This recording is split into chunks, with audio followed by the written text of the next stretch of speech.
Pidato akan saya mulai dalam hitungan 3, 2, 1. Maraknya pengeluaran anggaran pemerintah di setiap tahunnya, tetapi tetap tidak membuat kesejahteraan masyarakatnya, melainkan membuat angka hutang di Indonesia semakin merajalela. Atas dasar inilah kami dari tim pembuka pemerintah menyetujui mosi kita pada hari ini bahwa Bank Sentral harus menetapkan batas pengeluaran pemerintah. Dewan Juri yang terhormat, di Indonesia sendiri, Bank Sentral dikenal dengan Bank Indonesia sebagaimana yang termaktum dalam pasal 7 Undang-Undang Nomor 23 tahun 1999. Tujuan didirikannya Bank Indonesia untuk mencapai dan memelihara kestabilan nilai rupiah.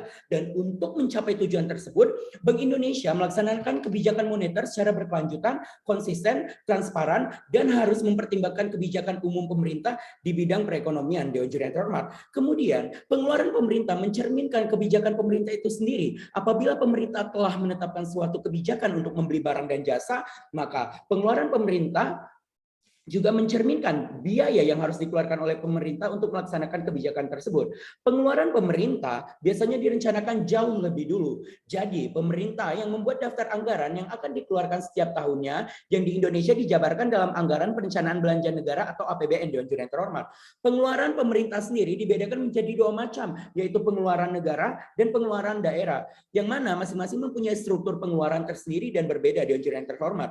Pengeluaran negara adalah pengeluaran pemerintah yang mana menyangkut pengeluaran untuk membiayai program-program di mana pengeluaran ini nantinya ditunjukkan untuk pencapaian kesejahteraan masyarakat secara keseluruhan. Namun faktanya sampai sekarang masih banyak pengeluaran pemerintah yang tak masuk akal, bahkan pengeluaran itu dikorupsi oleh pihak pemerintah itu sendiri. Dewan Juri yang terhormat. Mari kita beralih ke topik pemerintah pembuka. Bagaimanakah di sini kami menyusun mekanismenya? Kami memiliki 3 visi. Yang pertama, Bank Sentral akan mengawasi dan mendampingi pengeluaran pemerintah. Yang kedua, Bank Sentral akan menyetujui proposal dari setiap instansi pemerintah yang telah dicek dan sesuai dengan mutu. Yang ketiga, pemerintah pembuka setuju dengan status quo di mana Bank Sentral harus menetapkan batas pengeluaran pemerintah. Dewan Juri yang terhormat. Dewan Juri yang terhormat, ini adalah debat evaluatif yang mana kita tidak membicarakan mengenai 3-5 tahun ke depan, sehingga beban pembuktian bagi kami sebagai pemerintah pembuka hanyalah mengevaluasi dari keterlibatan Bank Sentral harus menetapkan batas pengeluaran pemerintah. Dengan hal tersebut, mari kita masuk ke argumentasi yang akan saya bawakan sebagai Perdana Menteri. Satu pertanyaan besar, bagaimanakah Bank Sentral harus menetapkan batas pengeluaran pemerintah? Di sini kami akan menjelaskan 2 lapisan penjelasan. Yang pertama, saya akan membahas Bank Sentral harus mengawasi, mendampingi, dan membatasi pengeluaran pemerintah. Kemudian yang kedua, kami akan membahas mengenai meskipun kursi oposisi tidak setuju dengan karakteristik ini, pemerintah pembuka akan memberikan karakterisasi permasalahan lain. Lapisan pertama, di Indonesia sendiri, seperti yang kita ketahui bahwasannya Bank Sentral dikenal dengan Bank Indonesia, yang mana Bank Indonesia ini tujuannya untuk mencapai dan memelihara kestabilan nilai rupiah. Dan untuk mencapai tujuan tersebut, Bank Indonesia melaksanakan kebijakan moneter secara berkelanjutan, konsisten, transparan, dan harus mempertimbangkan kebijakan umum pemerintah di bidang perekonomian.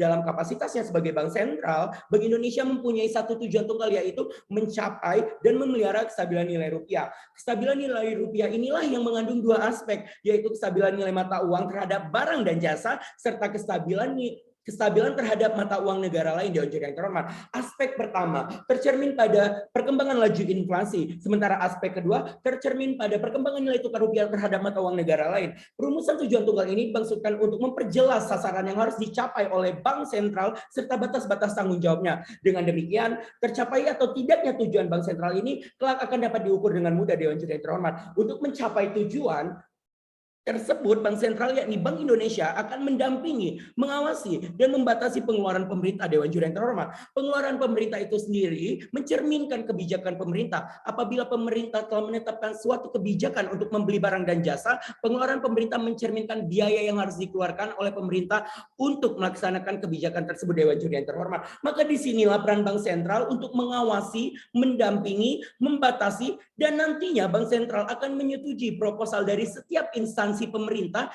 yang telah dicek dan sesuai dengan mutu pengeluaran pemerintah, baik dari penerimaan perpajakan, kepabeanan dan cukai, penerimaan negara, kemudian juga belanja pemerintah pusat, belanja kementerian, anggaran kesehatan, anggaran pendidikan, anggaran infrastruktur pembangunan bidang teknologi informasi dan komunikasi, kemudian ketahanan pangan, bidang pariwisata, sampai transfer ke daerah dan dana desa, yang mana nantinya setiap instansi kementerian harus menyediakan proposal penting yang harus disetujui oleh Bank Sentral, Dewan Juri yang terhormat. Kemudian kita masuk ke lapisan kedua. Meskipun kursi oposisi tidak setuju dengan karakterisasi ini, maka kami akan memberikan karakterisasi permasalahan yang lain. Mari kita lihat dari segi tujuan pengeluaran pemerintah dengan keadaan sekarang atau status quo, Dewan Juri yang terhormat. Pengeluaran negara adalah pengeluaran pemerintah menyangkut pengeluaran untuk membiayai program-program di mana pengeluaran itu ditujukan untuk pencapaian kesejahteraan masyarakat secara keseluruhan. Namun faktanya sampai sekarang masih banyak pengeluaran pemerintah yang tak masuk akal dan dikorupsi oleh pihak pemerintah itu sendiri, Dewan Juri yang terhormat.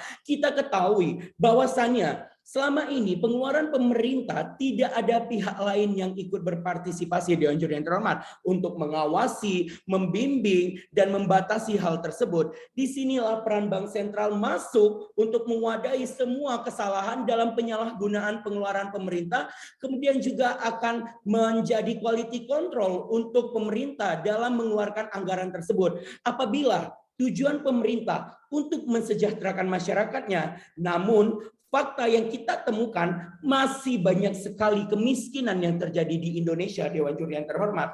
Hal inilah yang menyebabkan dan hal ini bertolak belakang dengan Indonesia Emas 2045 serta tujuan pembangunan berkelanjutan, Dewan Juri yang terhormat.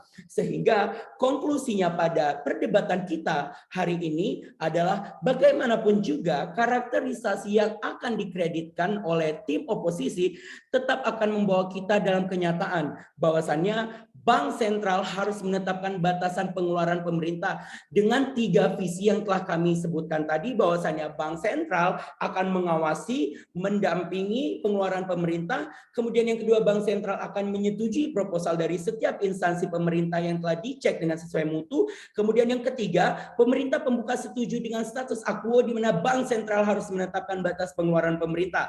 Terima kasih.